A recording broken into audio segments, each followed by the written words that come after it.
자, 다음 중에 혈관 적신 후 증상이 아닌 것은 몇 번일까요? 1번 피부에 빨간 점, 2번 소화불량, 3번 눈떨림. 네. 눈떨림은 네. 그냥 저도 가끔 피곤하거나 좀 잠을 많이 못 자거나 좀 그래 밥을 많이 못 먹었을 경우 이럴 때 약간 눈떨림 증상이 있어서 이거는 그냥 마그네슘 부족이다. 이렇게 해서 약을 지어 먹었던 적이 있었어요. 그래서 전혀 그건 좀 상관이 없지 않나. 저희 집안에 빨간 점이 있어요. 집안에. 그런데 네.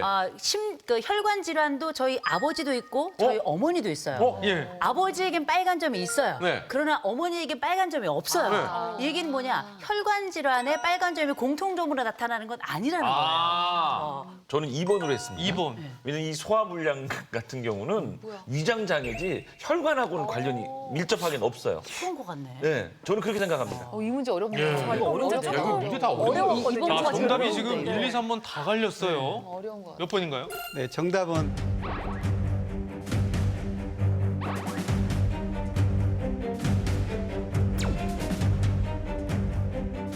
정답은 민지영 씨가 정확하게 말씀을 해주셨습니다.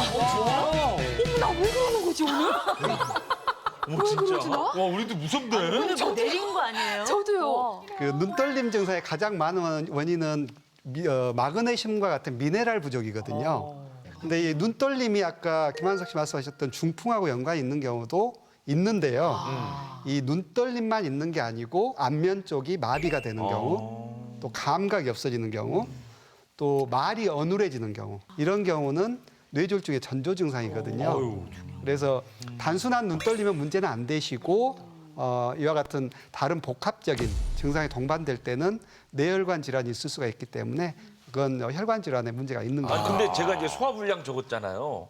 소화불량도 이 혈관 건강과 관련이 있는 건가요? 궁금해. 네. 관상동맥 이상으로 심장에 혈액이 잘 공급되지 못하는 허혈성 심장 질환의 경우에는 이런 소화불량 같은 증상이 나타날 수도 있고요. 그리고 식은땀이라든가 어지럼증 같은 게 동반될 수도 있습니다. 거뭇거뭇한 건 알겠는데 빨간 점은 혹시 이게 좀 심각한 피부병은 아닐까 또 이런 걱정도 좀 되거든요. 근데 지금 와서 이렇게 하나 정도 이렇게 있는 거 한 명씩 갖고 있는 경우 꽤 있어요. 근데 이걸 체리 혈관종을 의심할 수 있는데요. 자, 이건 일종의 우리 피부에 탄력 조직이 나이가 들어가면서 약해지다 보니까 진피 밑에 있는 혈관들이 겉으로 드러나는 거죠. 그래서 한두 개 있을 때는 사실 자연스러운 노화 정도라고 볼 수 있는데 문제는 이제 이게 너무 급격하게 크기가 커지거나 궤양이 생길 때는 다른 혈관 질환을 의심해 볼 수도 있습니다. 네. 사실